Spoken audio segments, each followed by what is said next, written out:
Okay, let's unpack this. If you follow Formula One, I mean, you know the debate. It just never stops. Oh, yeah. Who's the greatest driver of all time? Exactly. Is it Fangio, Clark, Schumacher, Senna, Prost?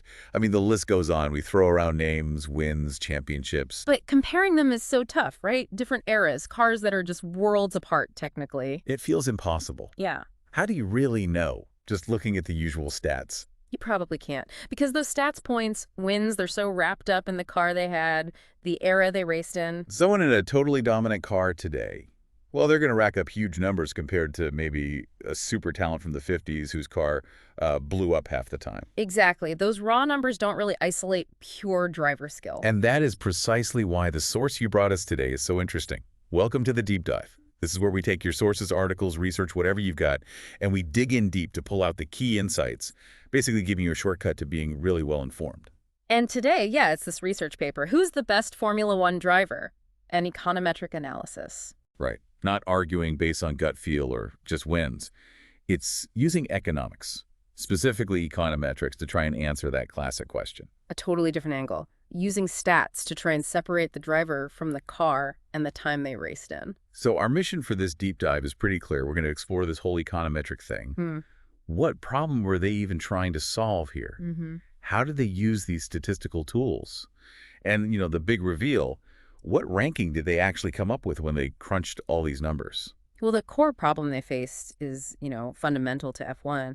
A driver's performance, how they finish, their times, it's not just their skill. Right. It's this mix, this complex blend of their talent, yes, but also the car's quality, who they're racing against, the weather, even just pure luck sometimes. Yeah, you can be incredibly talented, but if the car's a dog or unreliable, Mhm. your results just won't show it.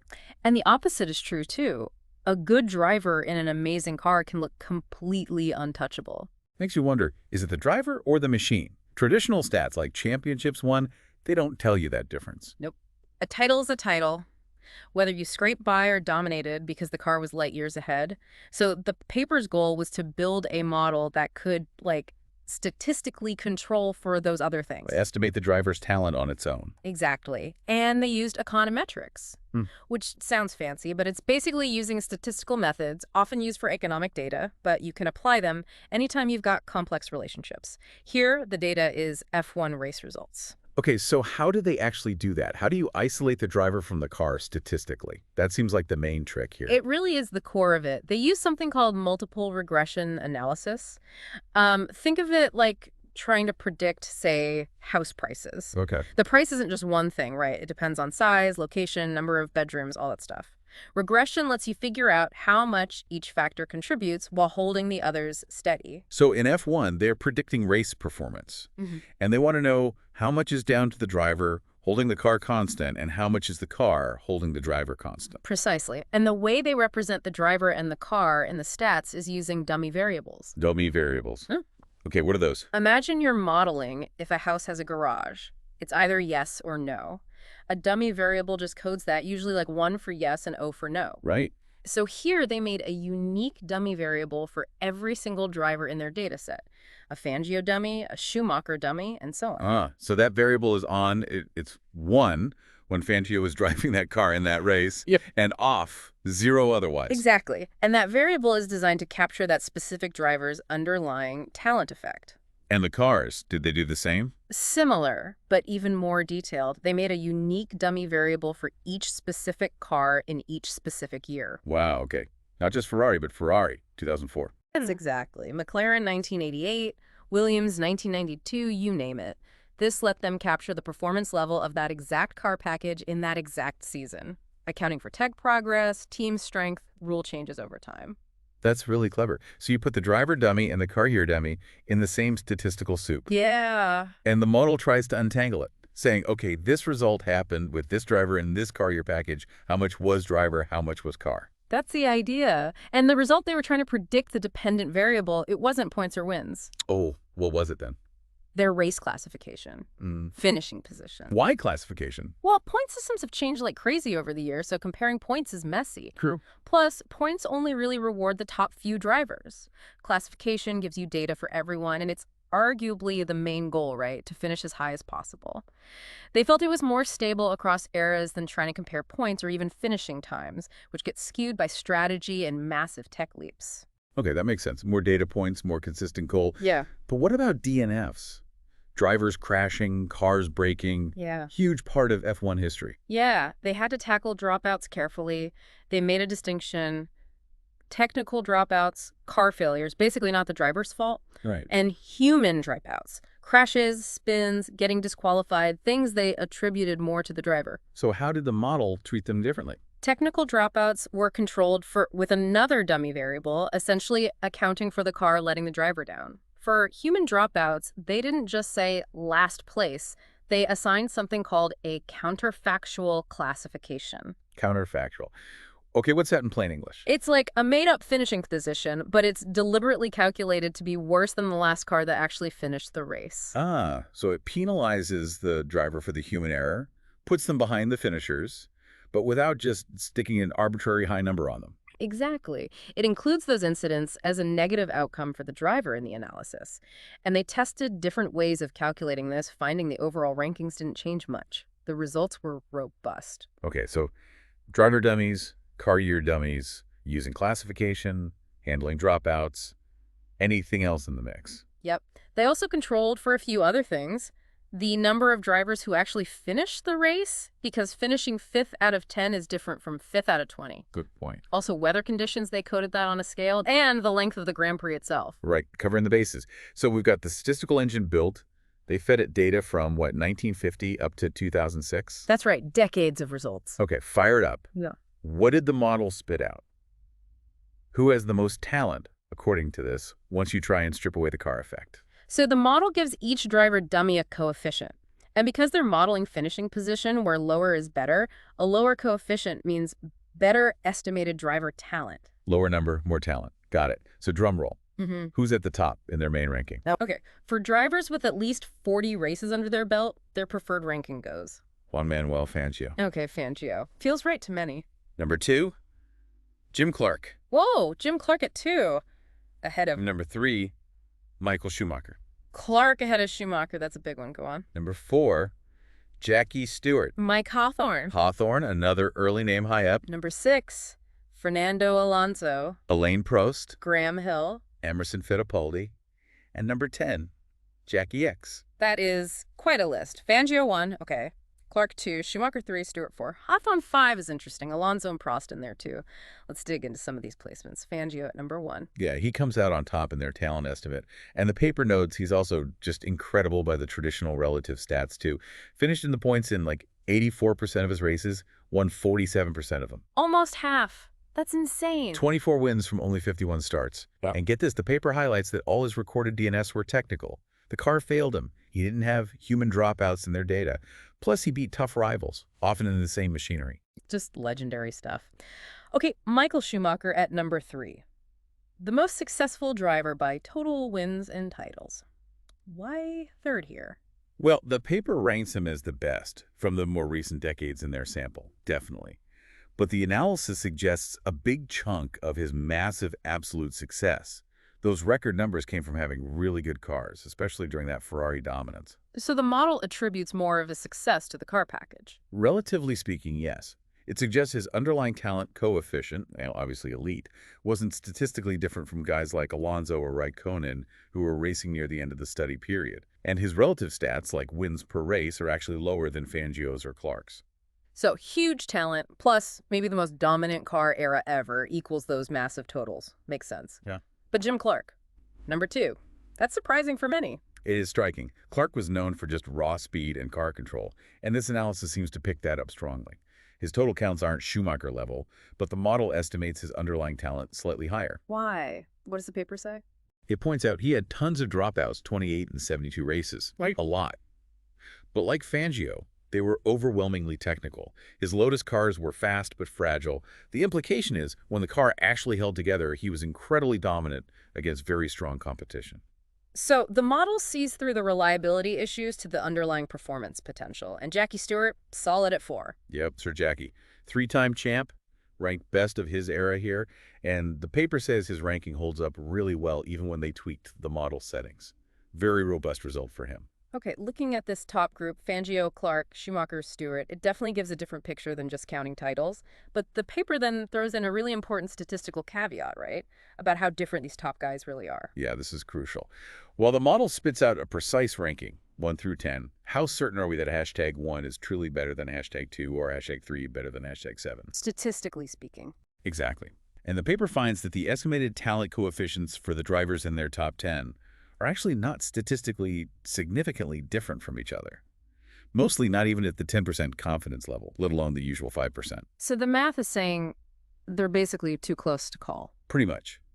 Fangio is statistically better than a few guys lower down the top 10, like maybe Hill or Fittipaldi at the 10% level, but that cluster at the very top. The differences the model finds are smaller than the model's own margin of error.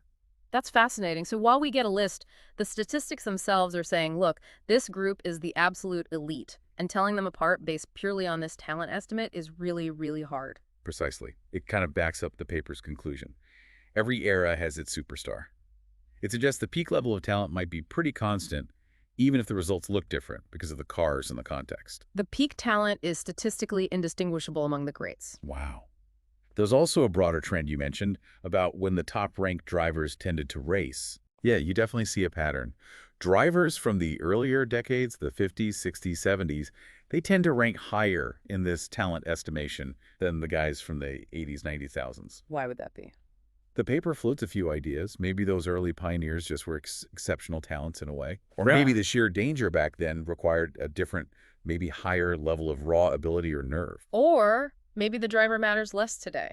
That's the other angle. Yeah. Perhaps driver talent is just a smaller piece of the performance pie now compared to the massive impact of car technology, aerodynamics, engines, team strategy. When the cars are so optimized and closer together, the driver's edge might be smaller. Could be.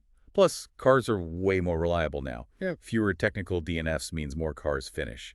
That might make average classifications less sensitive to driver skill than in an era where just finishing was a major achievement, partly down to the driver nursing the car home. Interesting dynamics. Okay, let's get into some other juicy bits from the ranking. The Prost versus Senna thing. Always fireworks there. How did the model see them? All right, this is where fans might really raise an eyebrow. The analysis ranks Alain Prost 7th overall, but Ayrton Senna comes way down in 26th. 26th? That seems low based on his reputation for speed and qualifying magic. Why such a big gap in this model? It's not about raw speed per se. Remember, the model is based on achieving the best race classification consistently. And the key difference it picked up was human dropouts. The crashes, the spins. Exactly. Senna had a significantly higher percentage of his races, and due to incidents attributed to him, 8.6% of his starts, according to their data. Prost's rate was lower, 5.4%. So the model penalizes Senna more heavily for that relative lack of consistency, those self-inflicted non-finishes. That's how it shakes out in this specific model. It's defining talent partly through consistency and risk management, reflected in finishing position, not just outright pace. That definition ends up favoring Prost's calculated approach over Senna's higher risk style in this ranking. Shows how much the definition matters. What about newer drivers versus older champs? You mentioned Button and Webber ranking surprisingly high. Yeah, finding Jenson Button at 21st and Mark Webber at 27th, ahead of world champions like Nigel Mansell, 80th, or Jody Scheckter, 98th. That seems odd at first glance. So what's the paper's explanation? Did Mansell just have a rocket ship? The suggestion from the analysis is that, yes, those older champions, while obviously brilliant drivers, might have benefited more from having truly dominant cars in their title years than this model estimates their raw talent alone would suggest. Their success might have been more car-dependent compared to some others. But there's a flip side. There is. The paper is careful to note that while Button and Webber rank higher in the estimated talent coefficient, they still lag behind guys like Mansell in relative success measures, like win percentage per start. So it highlights how the sport changed. Maybe it's harder to dominate now, even with talent, or car advantages are different. Exactly. It reinforces that the relationship between talent, car, and results isn't static. It evolves over time. Okay, one more really curious finding. You flagged something about drivers from Australia and New Zealand. Ah, yes, the Oceania anomaly. This was pretty surprising. They looked at the 124 drivers who had enough races to be ranked. Australia had 3 drivers in that list. New Zealand also had 3. Okay, 6 drivers total from down under. Who were they roughly in the ranking? Mark Webber was the top Aussie at 27. Then you had champions Jack Brabham at 47 and Alan Jones at 52. For the Kiwis, Denny Hulme was 25th, Chris Amon 33rd, and Bruce McLaren 40th. All decent rankings, so what's the anomaly? Here's the weird part. They split the full ranking of 124 drivers exactly in half. The better half ranks 162, and the worse half ranks 63, 124. Right. Both Australia and New Zealand had all three of their ranked drivers land in the better half. Every single one. And 0 drivers from either country ended up in the worse half. Wait, 0 in the bottom half? For both? 0. 0. Compare that to, say, France with 7 drivers in the top half, but 12 in the bottom half, or Italy, 3 in the top, 16 in the bottom. So statistically, if you were an Aussie or Kiwi driver in F1 during this period, you were disproportionately likely to be in the top half of the talent distribution, according to this model. That's what the numbers show. The paper points this out quite directly, calling it empirical evidence that men from Oceania are the most talented drivers. When you look at it this way, the ratio of top half to bottom half placement. It's a specific statistical quirk, but a striking one. Huh. Definitely a fun bit of trivia backed by econometrics. Now, any analysis this complex, using models, it's bound to have limitations or face criticism. How does the paper handle that? They're pretty upfront about it. First, they acknowledge that the ranking isn't perfect. Those talent coefficients have standard errors, a margin of error. So the ranking number isn't exact. Isn't that a weakness? They actually frame it as a strength of their approach compared to just, listing wins. They argue that traditional rankings hide the uncertainty. This method quantifies it. Ah, so you get the estimate, but you also get a measure of how fuzzy that estimate is. Exactly. They're saying we calculate the talent, but we also take the error probability seriously. It's a more statistically honest picture. Okay, that makes sense. How stable is the ranking? If they change assumptions slightly, does it all fall apart? They tested that quite a bit. They reran the model, changing how they define dropouts, adding controls for teammate performance, even looking at a home race advantage. Ew. They found the ranking, especially at the top, was very robust. The names shuffle around a little bit, but generally stay within their statistical margins of error. The core findings hold up across different model versions. That adds confidence. But were there things the model just couldn't capture? Limitations they admitted? Oh, yeah. They mentioned things like team orders, impossible to quantify reliably from race results if someone was told to slow down. Right. And a big one, they couldn't really separate a driver's pure wheel-to-wheel talent from their skill in developing the car. Think Schumacher at Ferrari again. Was the car fast because he was brilliant at testing and giving feedback, making it suit him? Or was the car just inherently great and he exploited it? The model sees driver effect and car effect, but can't untangle how much the driver created the car effect through development. Exactly. That interaction is just too complex to isolate with this kind of data alone. It's a known limitation. Fascinating stuff. Okay, let's try and wrap this up. What's the core takeaway from this deep dive into the econometric analysis? I think the achievement here is using these quite sophisticated statistical tools to tackle a really subjective, passionate debate in sports. They built a model trying to strip away the car, the era, the luck, using driver and car year specifics. Focusing on race classification. Right. And it gives us this unique, data-driven ranking. It doesn't settle the GOA debate forever. We saw the statistical uncertainty at the top, but it provides a really thought-provoking, statistically grounded perspective that's different from just counting wins. And for you, listening, why does digging into this matter? Well, now you've got some really specific points backed by this analysis for that next F1 water cooler debate. You can talk about why Fangio or Clark ranks so high here, the % difference based on human dropouts, even that weird Oceania stat. It moves the conversation beyond just gut feeling or headline numbers, gives you a more analytical angle. Definitely. It helps you appreciate the complexity of separating driver from machine. And the paper kind of hints this method could be used elsewhere too. Yeah, they suggest you could use similar techniques to analyze, say, the real impact of F1 rule changes on racing, or even try to statistically rank teams or cars themselves throughout history. Which leaves us with a final thought. What if you applied this kind of thinking, trying to statistically isolate individual contribution from equipment or team factors to other sports? Right. Think cycling, how much is the rider, how much is the bike tech? Sailing, team sports, how much is the star player versus the system or the coach? Would it change how we see athletic greatness? If we could better account for all those external factors, how might that reshape our understanding of performance across different sports and eras? Something to chew on. Definitely. That's all for this deep dive. We hope you enjoyed unpacking this econometric look at F1 talent with us. See you next time.